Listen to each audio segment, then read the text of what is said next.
आजीविका ज्ञान में आप सभी का बहुत बहुत स्वागत है। मैं सरोज आप सभी स्वयं सहायता समूह से जुड़ी माता बहनों एवं व्यूवर्स का तहे दिल से धन्यवाद करती हूँ। वीडियो को लाइक सबसे पहले कर दो। आज मैं आपको समूह के पहले फंड RF 15,000 रुपए की वापसी के बारे में बताऊंगी, जिसको हिंदी में अनुदान राशि बोलते हैं और हमारे राजस्थान में राजीविका में इसको T1 फंड कहते हैं। ट्रेंच 1 T1 जो RF होता है रिवॉल्विंग फंड, उसको T1 राजस्थान में राजीविका में बोला जाता है और इसको RF यानी रिवॉल्विंग फंड अनुदान राशि हिंदी में कहते हैं, बोलते हैं। उसके बारे में डिटेल में बताने वाली हूँ। अच्छे से वीडियो को पूरा लास्ट तक जरूर देखें। बीच में छोड़ के जाएंगे तो आपको जानकारी पूरी मिलेगी नहीं, फिर कमेंट कर करके पूछना पड़ेगा कि इसमें कैसे क्या होता है। तो वीडियो को लास्ट तक अच्छे से वॉच कीजिए। मैंने RF फंड पर पहले भी वीडियो के माध्यम से बताया है कि ये सरकार की तरफ से अनुदान राशि होती है। अब ज्यादातर दीदियां ये समझ चुकी है कि ये अनुदान राशि होती है। समूह की दीदियां अपनी छोटी छोटी जरूरतें पूरी कर सकती है इन पैसों से, या कोई भी छोटा सा आजीविका का काम शुरू कर सकती है। और इन्हीं पैसों को लेकर समूह की दीदियों का झगड़ा भी होता है। जो दीदियां समूह से ऋण के रूप में ये पैसा ले लेती है वो वापिस भी नहीं कर रही है। इसी के बारे में आपको पूरी जानकारी अच्छे से बताने वाली हूँ। ये वीडियो RF के 15,000 रुपए के बारे में तो महत्वपूर्ण है ही, चाहे आपने नया समूह बनाया हो, पुराना समूह हो या समूह से जुड़ने की सोच रही हो। 15,000 रुपए स्टार्टअप फंड का ये वीडियो आप सभी समूह की दीदियों के लिए बहुत ही जरूरी है। वीडियो को लास्ट तक जरूर देखें। पसंद आए तो लाइक शेयर जरूर कर देना। चैनल को अभी तक सब्सक्राइब नहीं किया है तो अभी के अभी कर लीजिए। घंटी के बटन पर भी ऑल पर सेट कर लें, ताकि नई वीडियो डलते ही आपको यूट्यूब बता दे कि आजीविका ज्ञान ने नया वीडियो डाल दिया है। यूट्यूब का ये बहुत ही अच्छा और सराहनीय कार्य है जो हम लोगों के लिए यूट्यूब फ्री में करता है और आप सभी को भी बिना किसी चार्ज के बता देता है। तो देखिए दीदी, 15,000 रुपए सरकार अनुदान आपको कोई भी काम शुरू करने के लिए देती है। चाहे आप समूह की सभी दीदियां मिलकर सामूहिक रूप से करो या अपना अपना पर्सनल कोई भी काम करो। कुछ पैसे आप सभी की बचत प्लस ब्याज हो जाता है और कुछ आप अपने पास में से व्यवस्था करके और मिलाकर लगभग 40 से 50,000 रुपए राशि इकट्ठा हो जाती है, जो समूह की दीदियां सामूहिक रूप से कोई भी छोटा मोटा काम शुरू कर सकती है।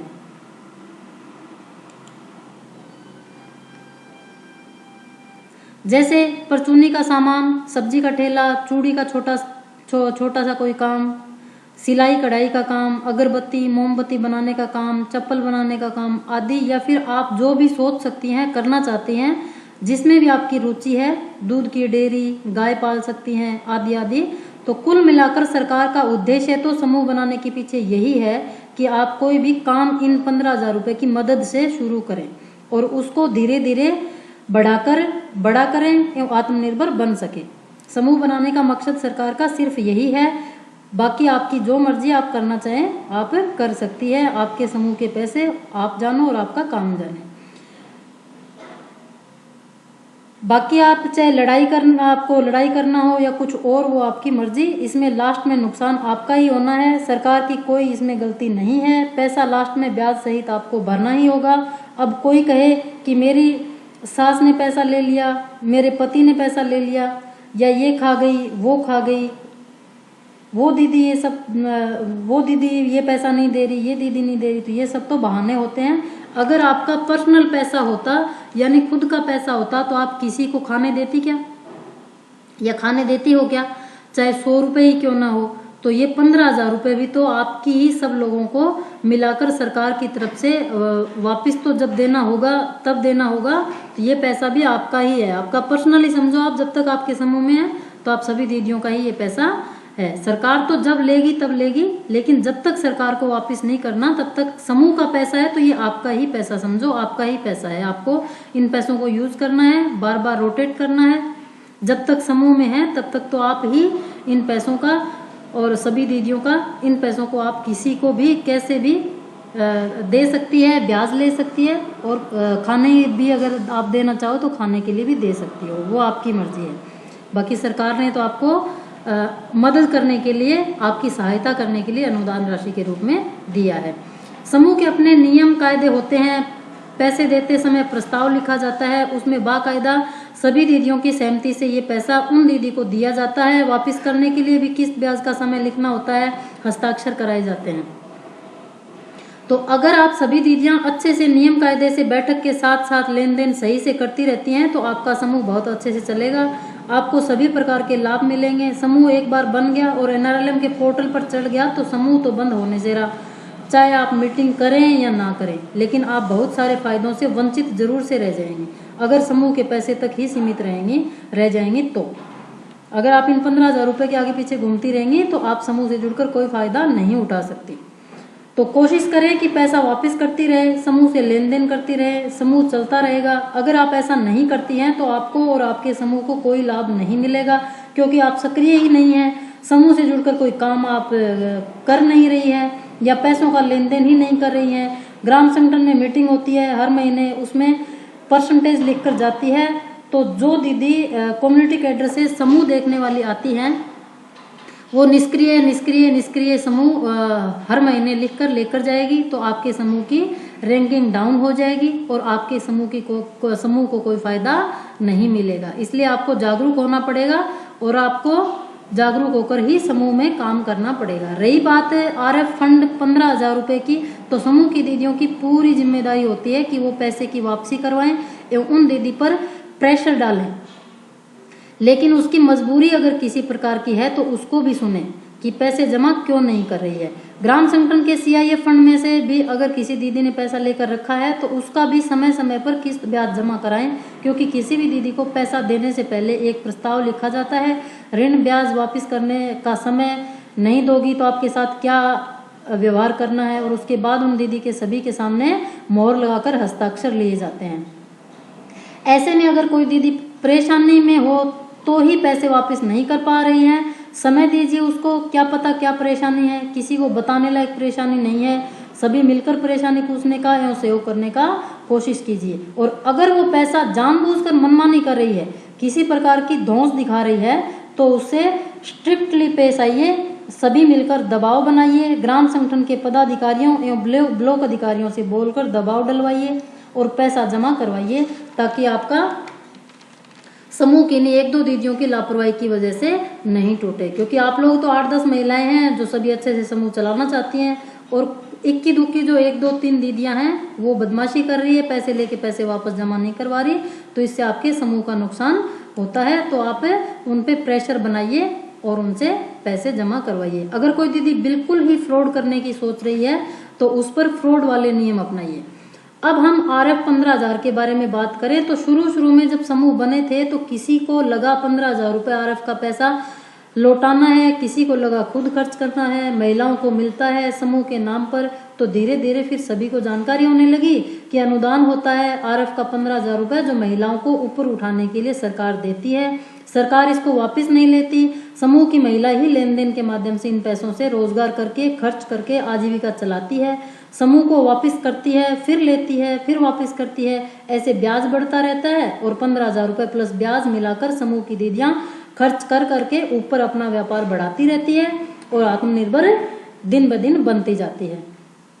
सरकार कब वापस लेगी वो तो अपना सरकार ने नियम अपना बनाया हुआ है, जब समूह की प्रक्रिया होगी तभी पता चलेगा, तभी बताया जाएगा। लेकिन ये चक्र निधि पैसा है, एक दीदी को दिया उसने ब्याज सहित लौटा दिया, फिर दूसरी दीदी को दिया उसने ब्याज सहित समूह को लौटा दिया, ऐसे जिसको जरूरत हो वो लेती रहती है, ब्याज सहित जमा करती जाती है और उनका भी काम अपना होता जाता है।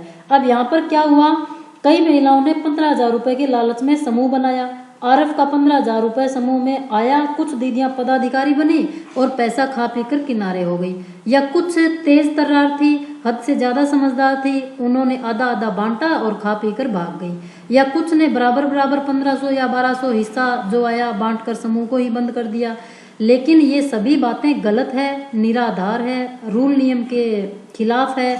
समूह इसलिए नहीं बनाए जाते, समूह महिलाओं को अनुदान CIF या बैंक से मदद करवाकर महिलाओं को ऊपर उठाने के लिए बने हैं। महिला आत्मनिर्भर कैसे बने, इसके लिए भारत सरकार का प्रयास है, तो इसमें आप लोगों को भी सहयोग करना चाहिए। आपको अपनी पूरी लगन मेहनत से समूह से जुड़कर काम करना चाहिए, पैसों को ले और लेकर ब्याज सहित जमा करवाओ, यही नियम है और यही सही तरीका है। इसके अलावा अगर आप कुछ करती हैं तो वो आपकी मर्जी। अब आपको करना क्या है वो समझिए। तो जब 15,000 रुपये समूह के खाते में आते हैं तब 2 पदाधिकारी दीदियां बैंक जाकर ये पैसा लेकर आएंगी। समूह के पैसों से किराया लगेगा, 10, 20, 50 रुपए जो भी लगेगा। ऐसा नहीं कि आप गाड़ी करके जा रहे हैं तो उसका किराया समूह की दीदियों का लगेगा। मिनिमम जो किराया है, या बस से जाओ या फिर किसी छोटे व्हीकल से आप जा रहे हो तो 20, 30, 50 रुपए तक चलने वाली बात है। इतना किराया समूह की दीदियां दे देती है, इससे ज़्यादा किराया आप उनसे ले नहीं सकती। आते ही सभी दीदियां मीटिंग करेंगी, आपस में बातचीत करके ये मीटिंग आप जब चाहे कर सकती है। समूह की मीटिंग के आगे पीछे भी और मीटिंग में एक प्रस्ताव लिखा जाएगा कि फला दीदी बैंक जाकर आरएफ यानी अनुदान राशि 15,000 रुपये लेकर आई है। हम सब ने मिलकर ये तय किया है कि इन पैसों से ये काम करेंगे या ये दीदी अपनी जरूरत पूरी करेंगी। प्रस्ताव पढ़कर सभी के सामने सुनाइए, फिर जो दीदी लेना चाहे उसके साइन करवा लीजिए। समय सीमा, ब्याज, वापसी सब कुछ लिखवाकर उसका मोहर लगाकर हस्ताक्षर करवा लीजिए सबके सामने। तो ये नौबत ही नहीं आएगी कि वो दीदी पैसा वापस नहीं करेगी। और अगर आपको लगता है कि समूह में एकता नहीं है, कुछ दीदियां एक तरफ है कुछ एक तरफ है या फ्रॉड कर रही है, अब तो बहुत सी जगह यही चल रहा है कि समूह से पैसे ले लो बैठे रहो। तो आपको यही अपनाना है कि आरएफ को के 15,000 रुपए को बराबर बराबर बांटना है। सभी को प्रस्ताव पर समय सीमा के अंदर अंदर ब्याज सहित जमा करवाते रहना है। कोई दीदी समय पर पैसा नहीं देती तो ज्यादा पैसा तो नहीं रुकेगा ना, समूह तो कम से कम सही से चलता रहेगा।